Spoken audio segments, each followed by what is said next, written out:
Hi, everyone. Welcome to this week's episode of The Failure Effect.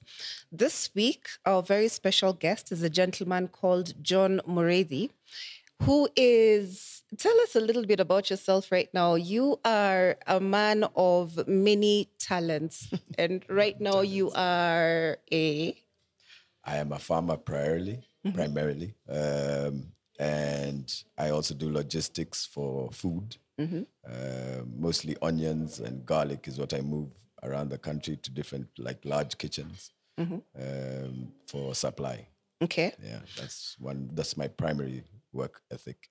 Okay. Yeah, but I also do other things as well. Right. And this is not where you've started. I mean, you've done a lot because all the years that I've known you, you've literally dipped your fingers in every field. Yeah. So where did you start? Out of uni was media, actually, in radio.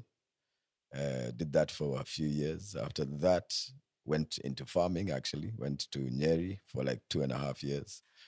And then my brother asked me to come back and help him with his real estate company. So when I came back, I got into real estate with him and my other brother as well. And then, yeah, we started doing real estate. So from there, the real estate picked up. Kibaki's times were good.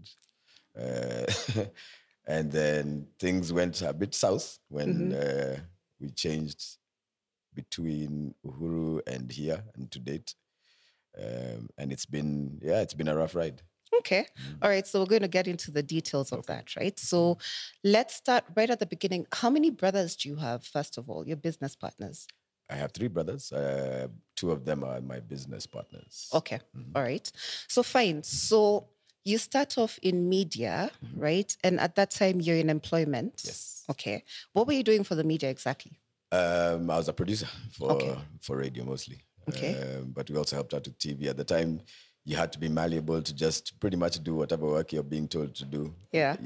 Especially at Nation, you did like 10 jobs for the one job you're being paid for. I am familiar with that. Yeah. And we just move on. Yeah. So very long days, sometimes long nights, sometimes we even slept in the studio because we were setting up the studio at the time. It was brand new. We were the ugly duckling to the newspaper, of course.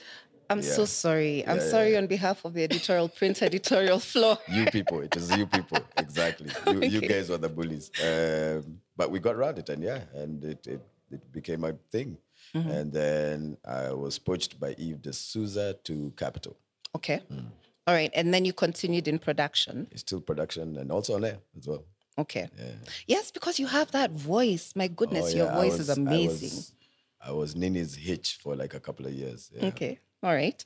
So then this gave you the foundation that you needed to go into your first business. Okay. So, while actually still working, a friend of mine, who I won't mention, but a friend of mine, and we started wanting to do events. And it was really good, actually. We were getting event gigs here and there. It was great. I even was very lucky to be poached by one Mr. Trevor Kanja to do an event for Celtel when Celtel were becoming Celtel. So I can't remember. I think they were Kensel at the time becoming Celtel, or Celtel becoming, who knows? Kensel becoming, no, okay. Whatever they were coming at that time. They were red and yellow at that time. That's all I remember. So it was Celtel, I think. Yeah. So we brought in Yusun Dur. It was quite a big event at Carnival. It was fun to do, but it was really, really stressful. Okay. Especially following it up prior and after. So I realized how capital-intensive event management is. And I realized I didn't have the capital to do it. So I retreated back into my employment and decided I can't do that right now, but one day I will. So I still want to do it one day. Okay. We're still on the journey to back into events. You can never get it right. Yeah. So what you can do is just get it better, so you can improve on it. Okay. So that's what you can never get it right. There's no Yeah. time that you'll ever get business right. Okay. Wow. And coming from someone with as much experience as you have in business, that's actually a very profound statement, because a lot of people walk into it expecting that they will set up the perfect venture from word go. Business plans will be thrown out the window within the first 6 months of you implementing whatever you've written down, because humans, first of all, it's human nature. They're the factor, in fact, they're the constant that will always change. So you need to be prepared for change that you didn't foresee. Right. So writing it down that I'm going to do this within 3 years and my ROI is going to be this and great. Right. But do not expect that in reality. Because you've also had a lot of turbulence. I mean, the businesses that you've chosen have been businesses that have been affected by the economic times, by political changes, so you're absolutely right. But then let's go back to after events. You go into employment, and then what happens after that? Oh, then, so kind of reached a ceiling with the radio and decided, you know what, I'll take a step back and decide what I'd like to do. My mom at the time said, our farm needs a bit of management and it could do with some clarity. So that's what I did. I went back to Nyeri, put up some greenhouses. I was doing capsicums at the time, and I was selling them to the local markets, to the hotels, to the...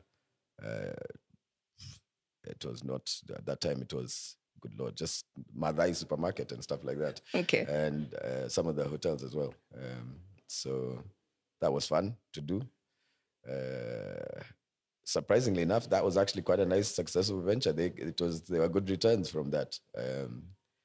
And I did that for almost 2.5 years. While I was doing that, that's when my bro called me back to Nairobi. So I came back to help out with the real estate company that he was setting up. Why you? What did he... I mean, I know you're his brother and, as a relative, but then even when you're hiring a relative, you need to assess them for what skill that they're bringing to the table. So what is it that you were bringing? He decided that I'm a people person. Okay. And that I finish things. So I like to be a finisher for certain things. So that was, so that's why he brought me back. Okay.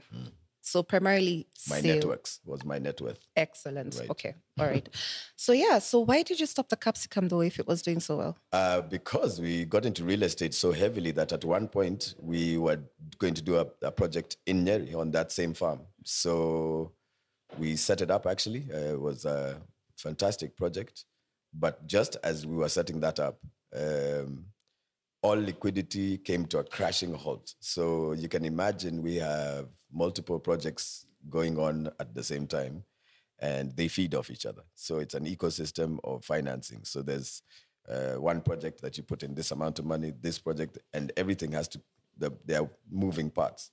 And you needed that money to do this project. You needed this money to reflect to a bank or to a SACCO and show them that this is what's working, and therefore that's how we're going to start this. So when liquidity that we were looking for, or we had even actually gotten together, all sorts of things started happening. So CBK regulations started changing.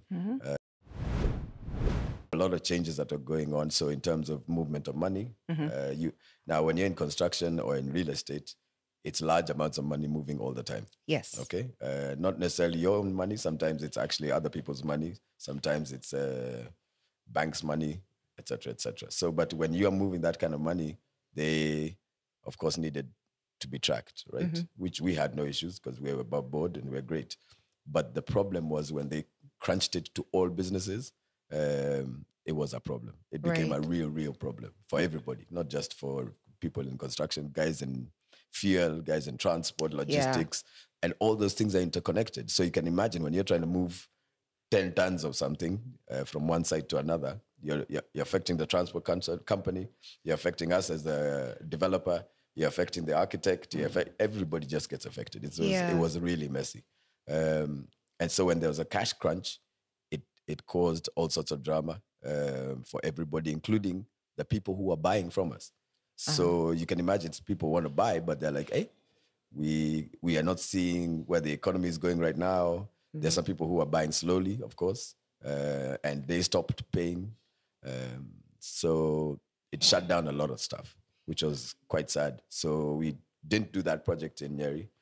because we had cleared it. We had even put the roads in. We were getting ready to do, initially to sell some plots and then do the development and do that, like a couple of show houses. But we had to put it on hold. Okay. Still want to do it. Yeah. And we're going to manage to do it. It's just that it was painful to see all that investment and time. Actually, it's a sweat equity that is the most painful. Okay. As a failure, because you've invested so much time to do something. Yeah. And then now you have to pull back. Yeah. But it's a learning curve. Yeah. This is true. And the scale of the houses we're talking about, because it's not mabati shacks and it's not plots. It's what kind of housing are we talking? So we're talking about 3-4 bedroom houses that are between at that time we were doing 15 to maybe 20 million bob houses. Wow. We then also did a project in Durban, which we wanted to roll over. So it was supposed to be multiple houses that we were building for sale. And then we were going to, from the sales of those houses, we were going to use that capital, for example, to be the project starter for this one in Nyeri. And that, at the same time, we had political upheaval then as well. So now Thabo Mbeki was out. All sorts of drama started there. The rand dropped like a stone. So you can imagine you put in an investment for whatever it might have been in terms of a figure, and then all of a sudden those houses are half built and your house price is no longer what you expected. Oh my goodness. Yeah, you have to sell it literally at a throwaway price. So we were very lucky that I think we kind of broke even, but we had to stop there as well. So we had a rollover of maybe 3-4, I'd say, phases, right? But we had to stop at phase 1. So we did like 4 houses and sold the 4 houses and stopped. Yet we were supposed to do 4 houses, 4 houses again, 4 houses again, 4 houses again. The development was going towards a beach. It was called Palm Lakes. Wow. Beautiful development, actually. It's still going on now. Guys are still buying and selling houses there. So let me get this straight. The land was yours. You had acquired the land in Durban? No. So now when you were literally buying a plot and building your house. Okay. That's why we're doing it in 4. So you'd buy it from there. They were developers in South Africa. So we were buying it from them. Okay. We develop, we sell, and move to the next one. So the profits from each house was to use to build the next house. The one in the next phase. Yeah. And I remember there's another pretty famous one in Westlands as well, in Nairobi. Skyview Gardens was more my sibling, more than any of us. It was my sibling who was doing it. He was project manager for it. Beautiful. It's finished. It's done. It's on Church Road. It's still selling. I think there's still a couple of apartments left there.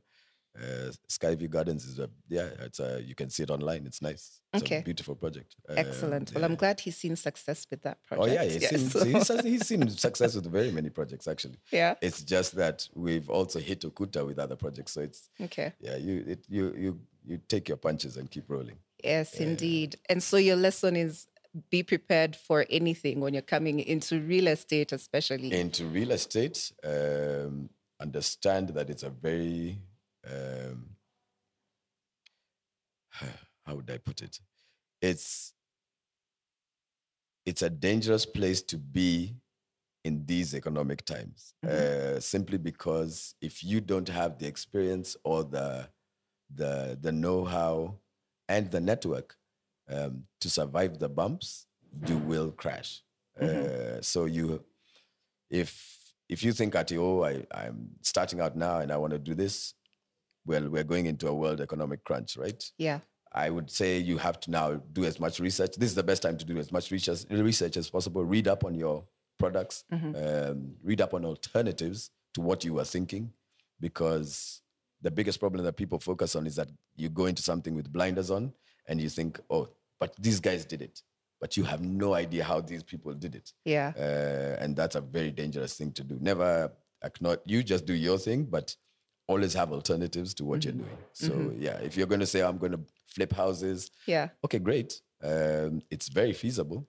But again, find alternative ways to do it. There are clever ways. I remember there's a story I was told about a guy who used to do the Power of 5. The Power of 5, which was put down deposits on 5 apartments or houses or whatever it might be. So you're putting out 10%, right? if you then get into a relationship with the developer, tell the developer, you know what, I want the prime, whichever ones I can afford, or the prime plots or prime apartments, I want you to sell them, at whatever market price it is, whether it's pre-sale, like before they built, or after, right? But we'll share the profits. Okay. I guarantee you, if you put $1 million bob house, you got 1 million, 1 million, 1 million, right? So it's 100,000, 100,000, 100,000, 100,000. So you spend 500,000 shillings. Yeah. But you sell these 4 houses at 1.2 million, for example, or 1.5 million. So you've already made a profit. So you and the developer. Right. So this 5th house, you can actually buy it for free. Wow. If you think about it. My goodness, thank you so much for the tip. In fact, let me just make that note so I can start my flipping business. That's the sort of things, alternatives that you've got to think about. Yeah. So you've got to think outside the box a little bit. Yeah. Okay. So I guess this is what you're going to apply when you eventually do go back into real estate. We are still in real estate. We're still doing it. Okay. We still have we have land banking. We have financing. It doesn't stop because of failure. Yeah. It only, you just reassess and reevaluate and then manage it again. Yeah. Yeah. You keep going. Okay. Yeah. So in the meantime, you went back to farming, right? Was there a break where you took some time to think things through? This was actually by accident. I went back to Nyeri just before COVID. It was my mom's 80th year. We as brothers had said each of us would visit her during our birthdays. Yeah. How did I mind? My birthday is March 14th. The country locked down on March 12th. Oh, God, I'm so sorry. Sorry. So I happened to be that side. So no, it was a blessing in disguise. It was great. So my mom also needed double knee replacement surgery, which is something that she did end of 2020. So it was literally a bit of divinity that made me make sure I was on that side, and one of her children was near her. So we finally figured it out how we could do it during COVID. We went and did it in Diani, actually. It was at Diani Beach Hospital. Fantastic hospital. They've upgraded it. Looks great. She was there for 10 days. We were there for a month in Diani. And because you're in the warmth, of course, she recovered. And it was probably a third of the price that guys we were pushing for going to India or Germany or South Africa, anything like that. So I was very happy that I was available for my one living parent. Yeah. That was life-changing as well, because my mom is the eldest of like 12 kids. She doesn't know what it means to rely on anybody. Right. Now she was relying on me as her last born. She was relying on nurses, strangers, people she just didn't, so it was a life-changing experience. So while I was there, I got into just doing some basic farming and saying, now, you know what, guys need food during lockdown. Yeah. And it was nice and easy. We were doing onions. I was doing logistics, calling other people's farms and buying onions in bulk, bringing it. And we initially started selling it to outer markets. So we were selling it to Roiro, Asiriva, Kitengela. We decided we were not going to sell to Nairobi itself. I was very lucky that a friend of mine had we needed county passes to get through across county. Yeah. So his cantors could actually do that. So we started moving onions, tomatoes, all sorts of things. And then we focused on onions because we realized, you know what, these can store, they can actually sit. Yeah. We don't have to, they're not sensitive. Not perishable. Yeah. So that's what we did. And we supplied hotels, we supplied restaurants. Literally, we started even supplying friends with like your 5 kg bags. We were doing that with the doothies that were running around town. It was hilarious that we started that small, and then it developed and grew. And by about maybe a year later, by then we were doing to some large kitchens. We were doing maybe 2.5 tons of onions every 2 weeks. Yeah. So you started with the 5 kg bags. And then so we grew up to something that was quite nice. Sadly, my logistics partner, the guy who was in charge of transport, he then got arrested. Oh.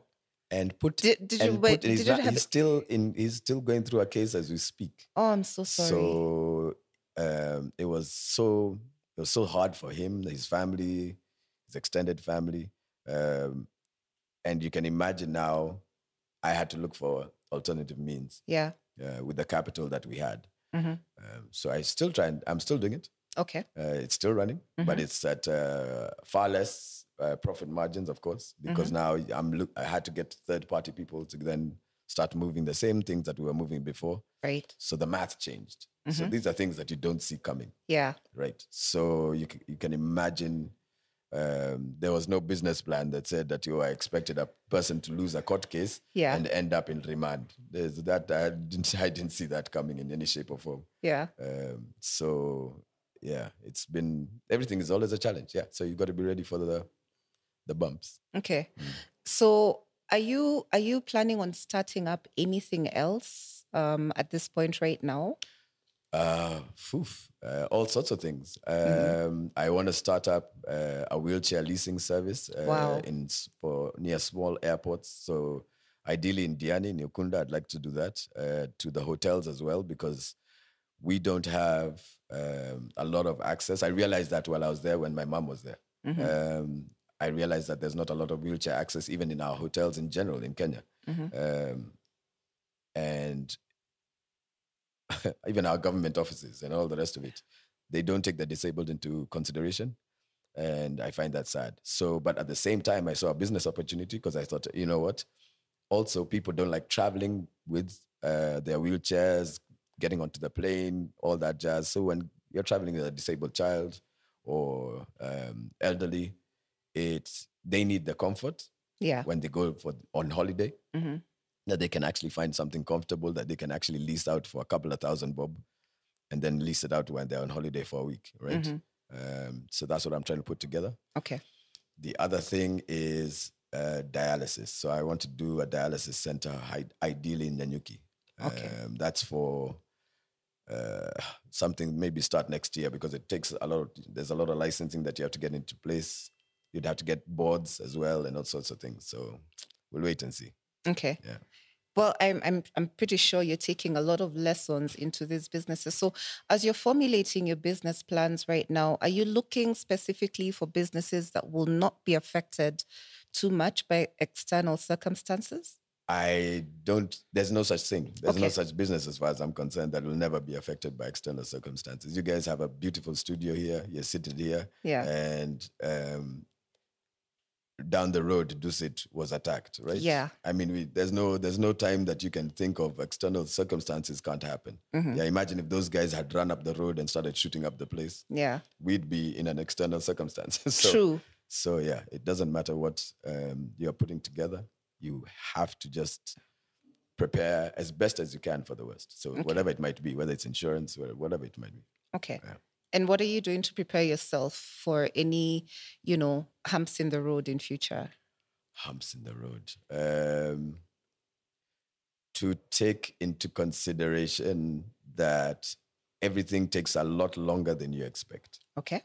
So time management is probably the biggest lesson that I learned over the past 20 years.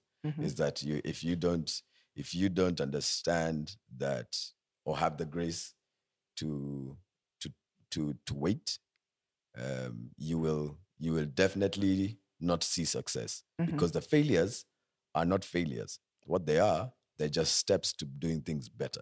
Right. Right. So when you see something didn't work like this, you do it this way and try and get around that story and then move on.